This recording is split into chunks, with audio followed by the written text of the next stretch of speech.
get started. Okay. Okay.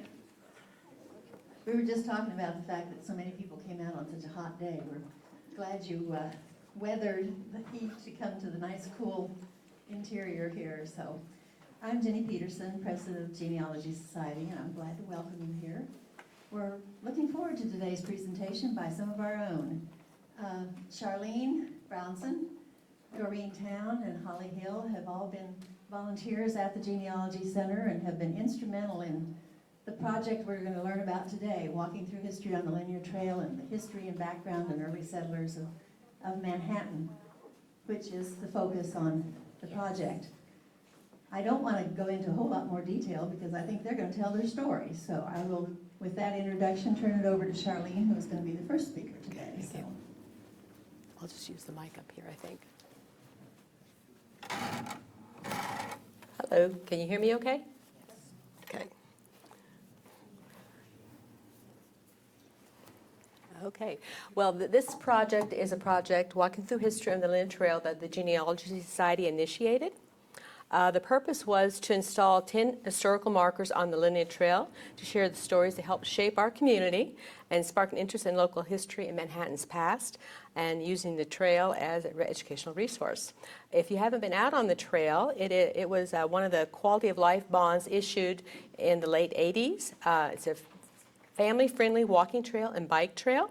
It goes around Manhattan. It's 9 miles in length, and it follows the corridors of the Kansas River, the Big Blue River, Wildcat Creek, and it's free. So this is the map of where it looks like, and the dots on there are where the markers are. We have 5 markers up that were put up 2 years ago and 5 markers still coming. This was a collaborative effort working together. The Raleigh County Genealogical Society members and local historians researched events and wrote the stories for the markers. We got help from Chapman Center for Rural Studies at K-State. We got to work with 2 of the Chapman Center students, and one is here today, Holly Hill. They were really great to work with, and they helped create the website for the project. Raleigh County Historical Museum Society, they helped with verifying the historical facts, and at Manhattan Park and Rec, they did the installation of the markers and did all the approvals for the markers and the wordage on the markers. And I'd like to recognize the committee members. Some are here today. I was the chair of the project. We had Susan Church, Doreen Towne, Barry Mitchie, Doug Tippin. Doug is here today. Phil Anderson. Alana Parker did the graphic design for the markers, for our brochure, and for the pull-up panels. So she does a really nice job. Mary Kahn was the director of Chapman Center, and our 2 Chapman Center students, Holly Hill, who will be speaking later today about the website, and Hannah Pulsa also worked on the website, and Michelle Ruth, a local historian and ancestor to Henry Strong. They were all on our committee. Our education campaign started 2 years ago with 5 pull-up panels that traveled around Manhattan in different places. And this is a picture of when they were at the town center. That was summer of 2024. We first had them, they were about a month at each location. We had them at Discovery Center, then moved them to the town center. We had them at the public library, at Meadowlark Hills, and then a lot of events around town. Chapman Center has used them several times at K-State Open House and just other events. So they've been used a lot. And they have a QR code both on the pull-up panels, the markers, and all education pieces that take you to the website that Holly will be talking about. We also worked with the Manhattan Public Library, and they designed a bookmark, and we designed a brochure also. The bookmark and brochure is back on the table. If you'd like one, go ahead and get one on the way out. This is the coverage we had in the Manhattan Mercury the summer, June 2024, when we had the dedication to the first marker. Has anyone been out to seeing the markers on the trail? There's a few, okay. You don't actually have to walk. You can actually just drive up to the trailheads for the first 5 markers and get out and look at the markers. But you can see in the picture here what they look like. Very hot day 2 years ago. I don't think it's hot quite as today, though. Okay, and then I kind of got to go over the markers just a little bit, what's on them. The first marker was the settlement of Pallistra, who was established along the Kansas River the fall of 1854 by George Park, who was a land speculator from Missouri. He, with help from Reverend Charles Blood and Seth Child, erected a log cabin blacksmith shop, 1 room to live in, near the junction of Kansas River and Wildcat Creek. Park was interested in schools, so he scouted the area and found high grounds west of present-day K-State, where Bluemont College was built 5 years later. He thought it was an ideal location for the college, so he named the area College Hill. In the fall of the same year, 1854, Sam Dexter Houston and 4 other men established the town of Canton at the base of Bluemont Hill. So those were the first 2 settlements that kind of get left out in history. And then the following years, when Isaac Goodnow and the New England Immigrant Aid Company arrived, these 3 groups joined April 1855 into one group, the Boston Association of Kansas Territory, and they called the name Boston. And then only a month later, June of 1855, the name was changed again to Manhattan when the Cincinnati Kansas Land Company group, who were aboard the Hartford steamboat, arrived, and they joined the Boston group. And when their steamboat ran aground on the ground here, and one of the conditions was to change the name to Manhattan. So that's why we have Manhattan. Black settlement after the Civil War. We've got the Exoduster movement was a migration of formerly enslaved African Americans into our state. Kansas was a destination choice by many due to the efforts of the abolitionists to help Kansas enter the Union as a free state in 1861. In 1879, 2 railroad cars arrived in Manhattan with nearly 120 Exodusters. So that was a large group that moved here. And on the marker, there's a cool picture of Douglas School and some students outside in. And then we have the marker for the Hartford Steamboat, and a really cool painting on that one too. And you can see the QR codes on all the markers that go to the website. And then the Konza Blue Earth Village was located between Kansas and Blue River, about 4 miles east of where Manhattan was founded. The Konza people's homeland was in today what is Kansas, part of Missouri, Nebraska, and Colorado. The Blue Earth Village that was here had approximately 1,500 people and 120 earth lodges. So it was a very large village here. And then many people don't know that we had a spur of the Underground Railroad in Manhattan. The railroad was a secret network to help relocate enslaved people from states where slavery was legal to states where slavery was not legal or on to Canada. Henry and Eleanor Strong settled in Manhattan in 1858 and became station masters, hiding escapees on their property. Their limestone house still stands today. It's in the Northview area on Beck Street and is now owned by Rochelle Ruth, who is a descendant of Henry and Eleanor Strong. And on that marker, there's a drawing of the farm and what it looked like.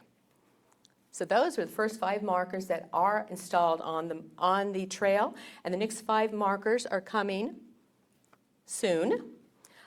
They will be the opening of the Kansas Territory. The Kansas-Nebraska Act was passed in May of 1854, and Kansas Territory was opened to white settlement. The Homestead Act gave settlers up to 160 acres of public land. Kansas became the first and only state in the Union to be settled for the purpose of having no slavery within its territories. And then we have the settlement of Canton. The leader of this group was Sam Dexter Houston, who was one of the first settlers to Raleigh County. He located a claim on Wildcat Creek and built a cabin there in 1853. And that was actually a year before Kansas was open to white settlement. And that area is now Annenberg Park. He later, in 1857, built a limestone house that's still standing today across from Annenberg Park on Anderson Avenue. Dr. Short saved that from destruction and restored it. In the fall of 1854, Houston and 4 other men at the mouth of the Blue River established the town site at the base of Bluemont Hill named Canton. Houston played an important part in public affairs. He aided in the layout of Manhattan, and one of the streets Houston's named in his honor. He was an anti-slave man who was very active in the struggle to make Kansas a free state. He was the only free stater seated in the Wyandotte Conference. He was the first state senator of Raleigh County, representing Riley and Potawatomi counties in the state legislature from 1860 to 1862, one of the founders of Bluemont College and the first president of the Board of Trustees of the Bluemont College Association. He helped write the legislation to make Bluemont College the first land-grant college in the United States. He and the other trustees organized to donate Bluemont College building and land to the state to bring the state university to Manhattan, and he also helped write with the Kansas Constitution. He was also married to my 3rd great aunt, Tabitha Kimball. So that was interesting research. We had the Boston settlement of Boston. In March of 1855, 68 members of New England Immigrant Aid Company started their journey from Boston, Massachusetts. This group that came to this area was led by Isaac Goodnow. When they arrived here and found 2 other settlements, they all consolidated to the free state town named Boston. Houston purchased a limestone cabin in 1859. He was involved in politics and education. He spent several years traveling to the east to raise funds for the college. Construction was completed, and Bluemont Center College opened to students in 1860. Goodnow initially served as principal and teacher. The Goodnow limestone house was donated to the state of Kansas in 1869. The house is now part of Raleigh County Historical Museum. And so if you haven't been there, you can go and take a tour of his house. And then we have floods. 3 major floods that we cover here that impacted Manhattan and changed the course of the river. Those were the floods of 1844, 1903, and of course the 1951 flood. And July 1951, 75 years ago this month, was the greatest single day of flood destruction in the Midwest United States to that date. The Kansas River on July 13th rose 4 to 6 feet above previous recording. In Manhattan, the Kansas River stood at 15.4 feet above flood stage. 28 lives were lost and more than $1 billion in damage. In today's economy, that would be about $6.5 billion. And with that came the construction of Tuttle Creek Dam, which was started in 1952 amongst much controversy, and it was completed 10 years later in 62. The website has a lot more information on that, including links to films about the struggle by property owners who lost their land with the construction of Tuttle Creek Dam. And then our last marker that will go up is talking about the railroads in Kansas. After the Kansas-Nebraska Act and the Homestead Act, pioneers started moving westward. So there was a need for railroad service to connect the East and the West, and railroads played an important part of the survival of many of our early towns. And the current Linear Trail Bridge over Wildcat Creek that's in the photo here was built the fall of 1905. And on that marker, there's a photo of one of the last trains that used the bridge. Now it's the walking trail, the linear trail. It's under Seth Child at Wildcat Creek. So those are our 10 markers that we have. Chapman Center was one of our partners, and Chapman Center is actually recording today. They're recording all of our programs this Sunday and having it on online. So if you miss any or want to share it, you can get online and see the recordings they're doing. Chapman Center was a great partner. We collaborated with them, and they hosted our project on their digital project website. Holly Hill, you'll be hearing here in a minute, and Hannah Paulsa aided in the committee. They worked with us all the way through everything. They helped with the editing, and then they created the website for us. And you can see here is the map. If you go to online, you go to Chapman Center Digital Projects, and then go to Walking Through History and Linear Trail. You can go to each of the 10 different markers, the events that happened, and there's a lot of information that Holly has put on that.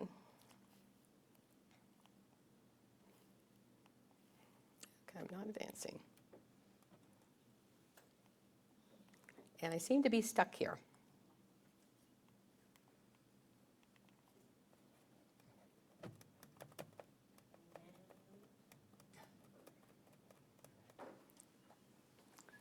Help me out some? I'm almost done. Let's see what the problem is. There. It's not working. Okay. Financial partners. We got a grant from Freedom's Frontier National Heritage Area. Michelle Ruth, the owner of Strong Arm, helped financially along with Bob and Jane Mullen, Doug and Pat Tippin, and Doug is here today. Chapman Center Rural Studies at K-State. We got donations to the Genealogy Society Grow Green. So if you gave donations to Grow Green in April to the Genealogy Society the last couple of years, thank you for helping us support the project.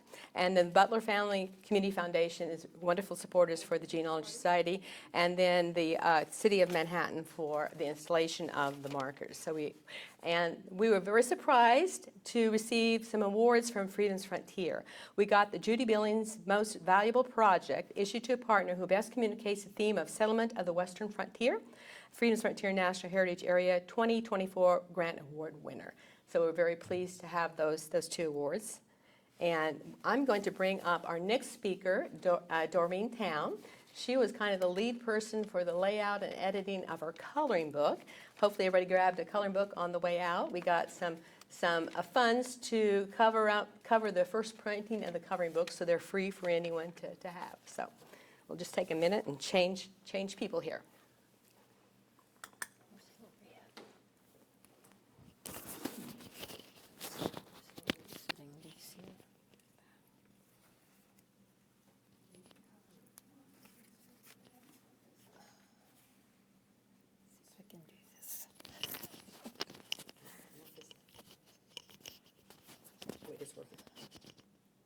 it's working now.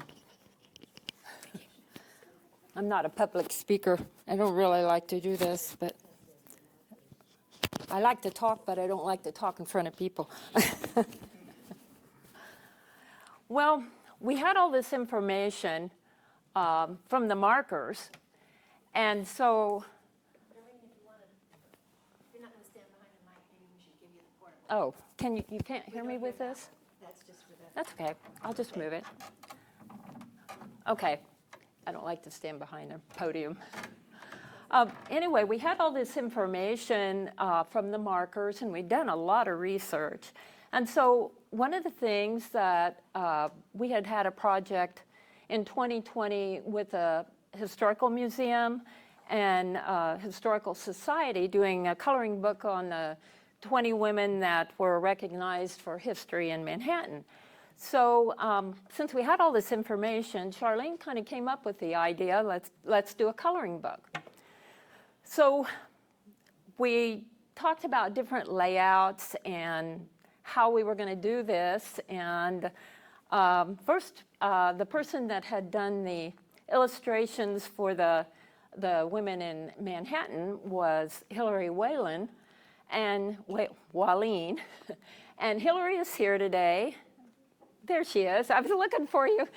And she did the illustrations for this coloring book with very great detail, and it took a lot of work. And one of the things was, you know, we were picky. We wanted things certain ways, and she was picky. And so every time we'd go back, she'd redo it, and I wasn't sure we were ever going to get it done. But anyway, this is what we came up with. And our objective was to create a coloring book that would interest all readers, not just children, but adults too, and then a little history with it. And so the project was a collaboration between the Raleigh County Museum and Historical Society and the Genealogical Society. Again, we did the layout, and then we all sat down and kind of went through all of the information again and the pictures and made sure everything fit. So we did it in a storybook format so that you have I think I got let's see. Guess you got to push the right button. There. The storybook format is you have the story and then the picture. And we thought, well, this would be a good educational thing for children and adults. They can read the story and then color the picture. The pictures are pretty detailed, but they're really cool. One of the things was the layout. How are we going to lay this out? Well, I don't know really any layout programs, and so I did it in PowerPoint. And it worked just fine. And we made a PDF of it. We took it to K-State Printing. They printed it. And, you know, we picked the paper that we wanted for it. It's a little glossier than I really wanted, but it works. I took it home and colored on it to make sure it would work for coloring. And I think it works okay for markers, too. So that's kind of how we came up with the format. And then we thought it'd be cool if we used the old picture of Manhattan on the front page, and if you flip it over on the back, then you've got your picture of Manhattan today. So that's kind of how, it's a little bit longer than what we really wanted in the beginning, so it's kind of thick, but it's got a lot of information. And our financial partners, they helped with our printing costs. The rest was just kind of donated. We got a grant from Arts and Humanities Association of Manhattan, and then Rochelle Ruth gave us also a donation to help with the printing. And so our first printing, we had 300 copies done, and we gave half of them to the museum. We have the other half, and we're going to hand them out for kids who want them at some of our events, and we'll print more when we run out. So that's about all I have on this.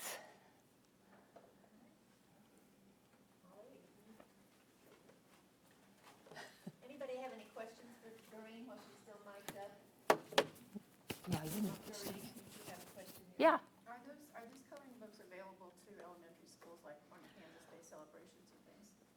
We could probably do that. What we did with the first one, you can get online and then print them out each page. So the museum will be doing that. They haven't done them yet, but we will have them available. They haven't, they've been so busy with the fair and everything going on, this kind of all fell in the same pot. So eventually we'll have them out there like the yellow one, that you can just print off pages or a whole book or whatever. Okay, thanks. Anybody else?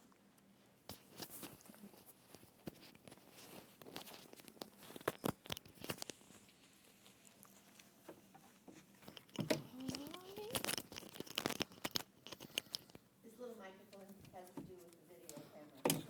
Well, that's what I didn't understand. I thought it was the microphone. All right. It's a bad day for me not to have any pockets. So, bear with me.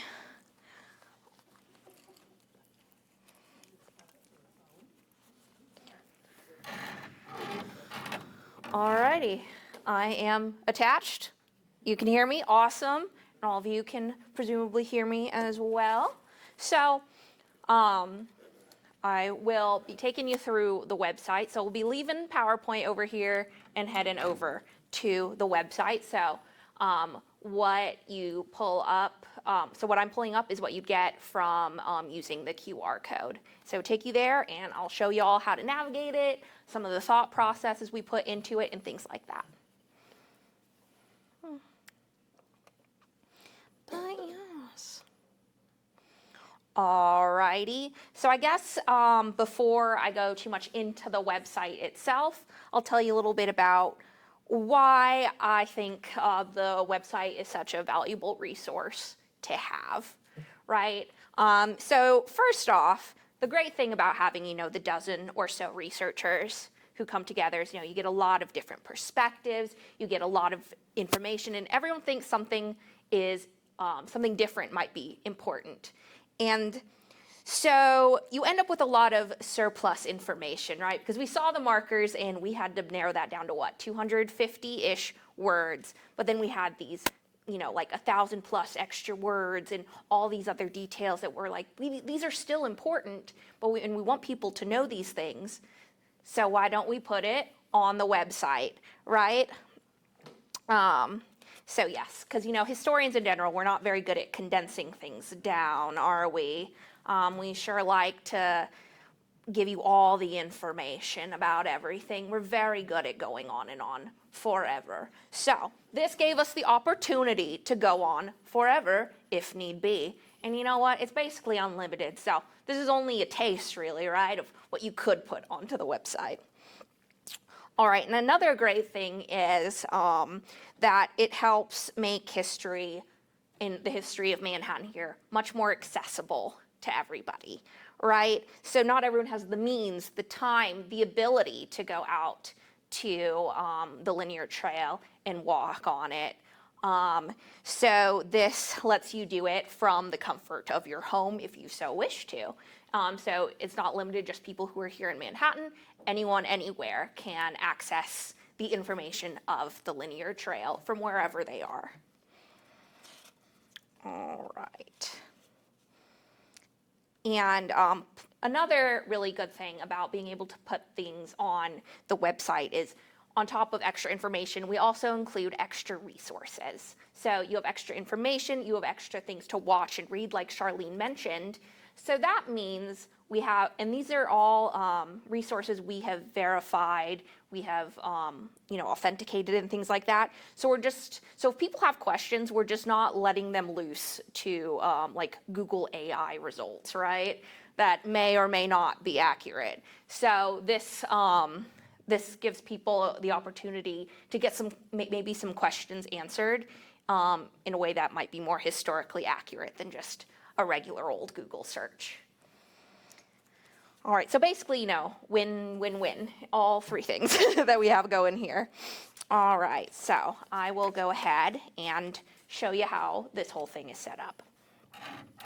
Right, so like we see here, this is where the QR code takes you is to the main Walking Through History on the Linear Trail page, right? So you get some of the history, you get some of the things, and then in order that they are roughly placed, we have all of the markers. So if there's just one marker you want to learn about, you can click on it from here or on the side over here on this menu. So say you want to learn more about the Hartford Steamboat, right? You can go straight to that one, as you see here. So this main part, this is just the wording of the marker that's on the trail. So it's the same thing you see on there, but on top, you see we have a drop-down menu. So this is where we add all the extra information. That's really fun and cool and stuff like that. So like we have a thing about some of the notable passengers, like the whole, unfortunately there isn't a definitive passenger list, but here are some of the cool people we know about who are definitely on this thing. So, you know, like Andrew Meade, Amanda Arnold, all those kinds of people, they were on the steamboat. Here's a little bit of information about them. Another thing might be, what about Hartford Steamboat and supplies, right? Like, well, about the steamboat itself, what it was carrying, all the supplies that they were bringing to build a town here in Kansas, right? So you see some prefabricated houses, steam engines, cooking stoves, 4 months of provisions. So you can see the thought process that went into them planning a steamboat journey from Cincinnati to Kansas. Absolutely wild thing to do, right? And then we also include videos and things like that. So this one is one of our previous presentations here in this very room recorded. If you go in and watch The City of Many Names, The Hartford Steamboat and the Naming of Manhattan, you will see me again. I did this one, so you can watch me some more if you enjoy me, right? But this was all about how Manhattan got its name and how Hartford Steamboat got here and helped name us, right? So there is that. But, so like I said, here you can just pop in on one if you want to, but you can also, like I said, walk the trail essentially in the order it's in. So, right, so if you start with railroads over here, you go down to your drop-down menu, you can see at the bottom, takes you to the next marker in order, right? So next marker, Palestra. And then you can go down, next marker, we're back to the Hartford Steamboat, right? Next marker, Black Settlement, things like that. So it gives you an opportunity to actually walk the path as you do it. And I'll show you, so in Blue Earth Village, here's another good example of stuff that got a bunch of stuff added to it, right? So we actually have 2 programs on this one that have been done. We also have audio clips from members of the Kaw Nation who are still actively working on preserving their tribal identity. So they are really cool to work with and get information from them. But I can show you a bit about how the bibliography and further reading is set up. So if you're reading this, you see all these other drop-down menus, you're like, well, I really, really want to know more. We have resources for further reading.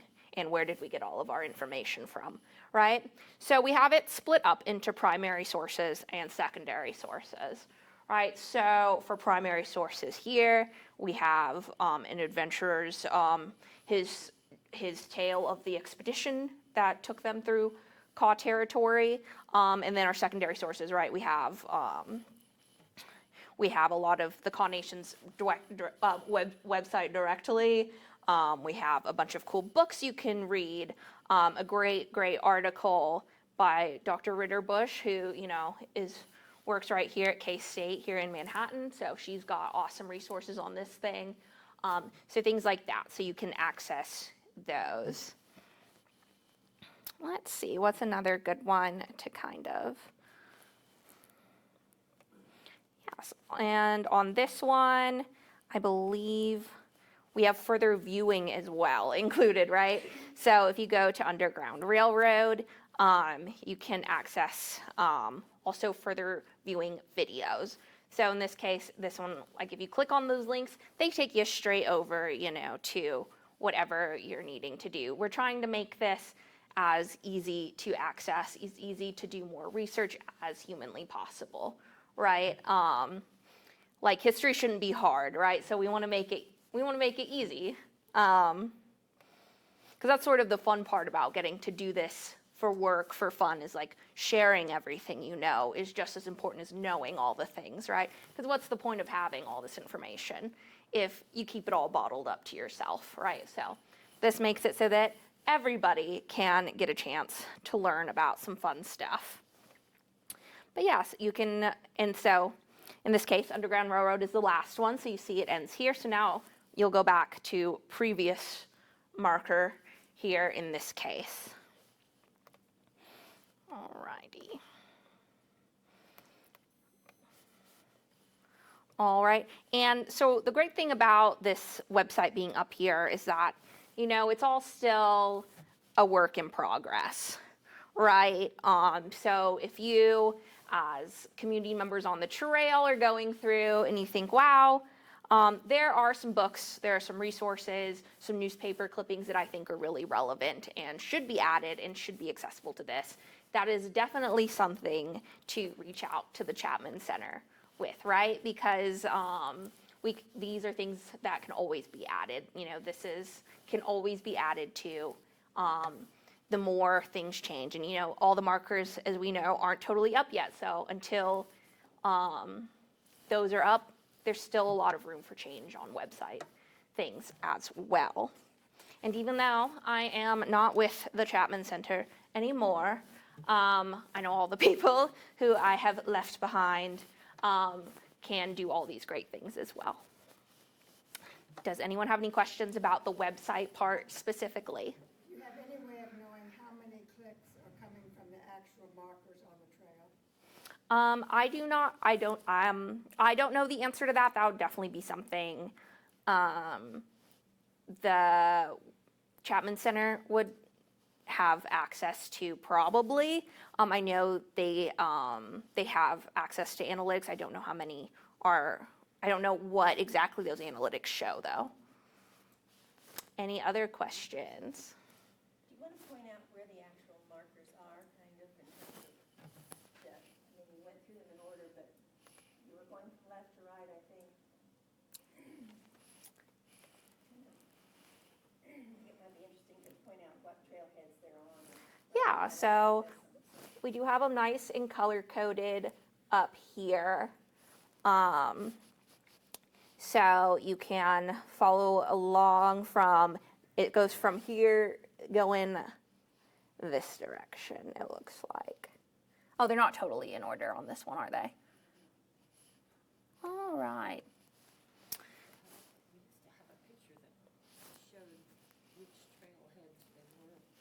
Yes, well, when they were originally placed in, at least they were in order, but I guess maybe some of them have changed a bit of order, but yeah, so from here, if you start over on Casement, that's where you start with the Underground Railroad. It'll take you to Canton, to Blue Earth Village, to opening Kansas Territory, flooding, Boston, what's that? Black Settlement, Hartford, Pallistra, and then end with railroads. Yes? I think some of those would be, so you said some of those are not up right? Yes. And I think some of the ones that are up, the map may not be accurate. I'll share at least what I believe based on my time on the trail. Oh, excellent. Yes. That would be great. Yeah. At least when this was put up, right? This was generally the order, but I'm sure as things get added, as the actual markers, like you said, go up, orders will change. You observed something on the trail that we should know about? Just the location of, you can scroll back up. Yeah. The Hartford Steamboat one is inaccurate on that map, and I think the flooding one is also inaccurate on that map. Flooding one's not up yet, so that's one of the ones to be installed, so we need to get that Maybe figured I'm out. thinking of a different one. There's a flooding. One on flooding, Okay, maybe that's the one I'm thinking of. yeah, right along the trail, we come off the bridge and go down, it's the old one there. The Hartford one, at least, is shown in green, maybe it's an old one too, but it is more closer to where the next one to the right of it is. It's right by the Manhattan. Yeah, by Callistra? This one is Callistra. Yep, that one's right there. And then this one should be at the end of Potawatomi, or, Yeah, which is, the map is where the white road is, that's Manhattan, that's where it's actually located. A little bit to the right. we'll have to check those out, make sure. Yeah, there's only 5 that are up, the ones that were installed in 2024. The other 5, we understand, will go up in the next few months, so they're being produced even as we speak, and Yeah, they were along the levee, and so we had to get permission to put those up, not just from the city. Corps of Engineers got involved in that decision, so it's taken a couple of years. So yes, this really emphasizes the work in progress element of this whole thing is without, this is sort of like I said, this is where we expect more where some of them will go, but we don't have 100%. When we chose the locations, it was kind of like, we thought that maybe that event occurred kind of around that area, but it's not necessarily that's where it happened. So, it's a little iffy. As the rivers change course. Right, yeah, that was part of the problem. Yes? How much, if any, is available online? For, I mean, to anybody? so this is the website itself. So any of the stuff that I've showed today is accessible. Anybody can go to it. Okay. Yeah. Where did you say the QR codes are? They're on the marker, they're on the coloring book, and they're on the brochure? Yes. I think there's one on the bookmark as well. So anything we have, I think there's a link. is it on the, The link to the. There, that's the mark. it's on the last page of the coloring book. And the brochures that are on the table, it's inside the front cover, and on the bookmark, it's on that corner, so. And if you're into QR codes. Yes, I know they can be a hassle sometimes, but in times like this, they are fun. Maybe less so at the restaurant, but Right. who doesn't hate a QR code at a restaurant? All right, any other questions? Not just for me, but for Charlene or for Doreen?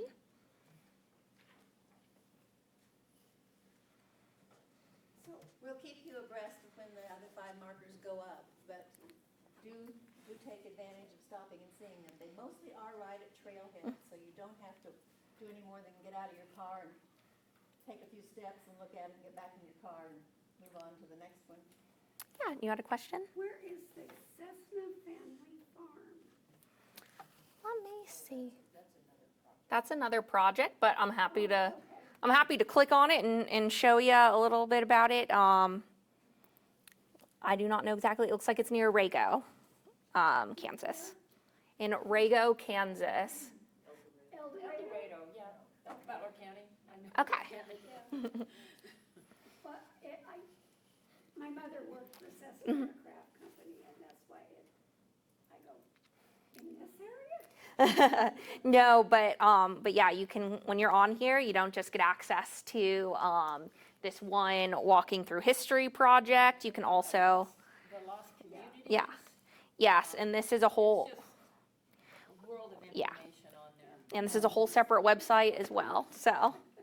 Chapman Center does a lot of research in Kansas, that's their bailiwick.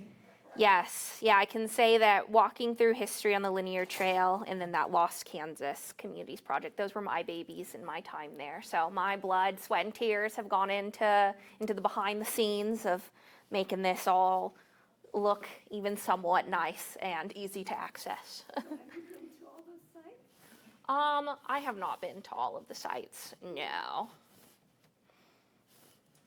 Are we still doing the visit 3 sites and turn in a picture and get a, okay. I don't think we're doing that. We were doing a little project that if kids went to at least 3 of the sites and took a picture of themselves there, we had a little toy for them, but I guess that one was last summer's idea, so. Any other questions for Holly or Doreen or Charlene? Pick up your brochures on the way out and a copy of the calendar, or the coloring book, excuse me, it looks like a calendar. But it's a coloring book. Calendar too. So, Maybe that's next. Okay, that'll be next. If not, then we'll go ahead and say thank you very much for this, and do jump online to watch the website and see what it tells you about the project even more. Because like she said, there's a wealth of information there, you just have to spend some time digging through it, and do visit the trail markers too, as you see them.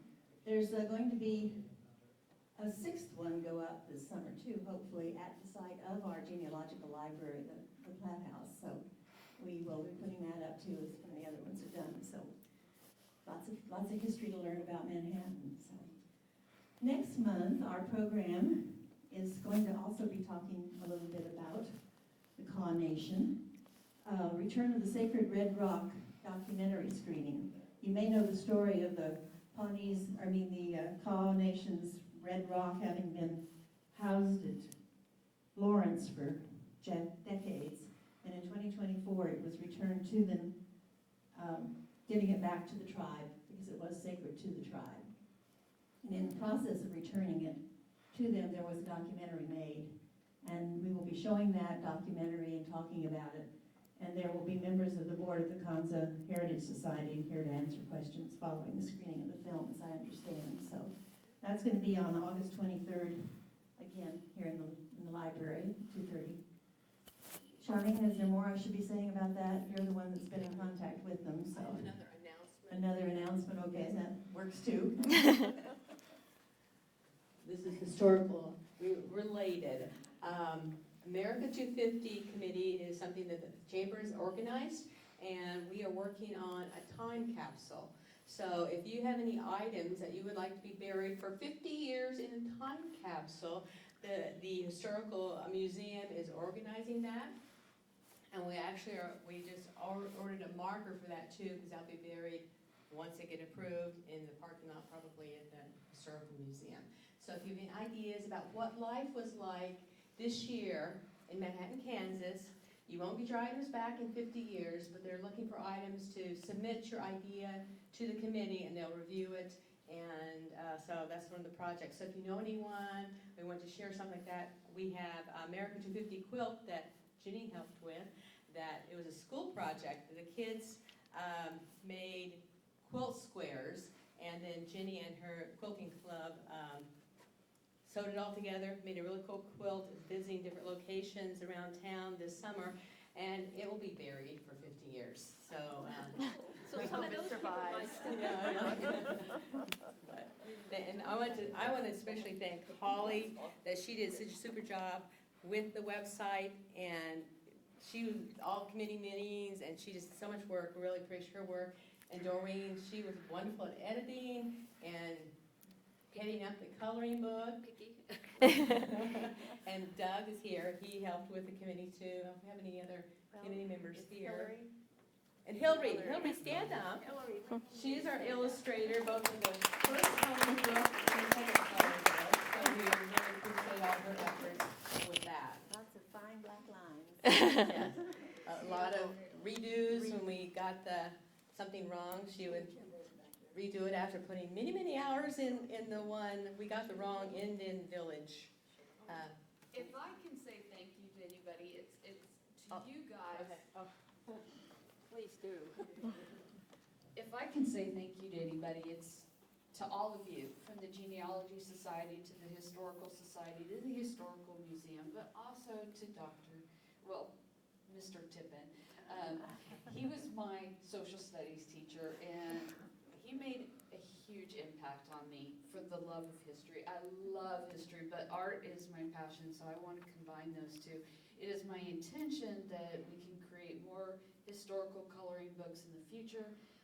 Partnering with Charlene and Doreen and anybody else is just, and Rochelle Ruth, invaluable partnerships. So thank you to all of you for allowing me to be a part of this project. So thank you.